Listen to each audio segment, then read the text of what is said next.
তাইন আমার অনেক পিপাসা লাগছে, আমার জন্য এক গ্লাস পানি আন। সাথে একটু ফুচকা আনি। ভালো হয় তো, আন আন।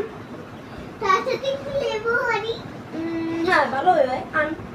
তার সাথে একটু টক ঝাল লেবু তারপর আলু আনবো। তুই তো আমার মুখে পানি এনে দিলে রে। যে যাচ্ছে মুখে দাও, সেটাই গিলে খা, আমি আর আনতে পারবো না। তাইন আমার অনেক পিপাসা লাগছে, আমার জন্য এক গ্লাস পানি আন। সাথে একটু ফুচকা আনি। ভালো হয় তো, আন আন। তার সাথে একটু লেবু আনি। হ্যাঁ ভালো হয়, আন। তার সাথে একটু টক ঝাল লেবু তারপর আলু আনবো। তুই তো আমার মুখে পানি এনে দিলে রে। যে যাচ্ছে মুখে দাও, সেটাই গিলে খা, আমি আর আনতে পারবো না।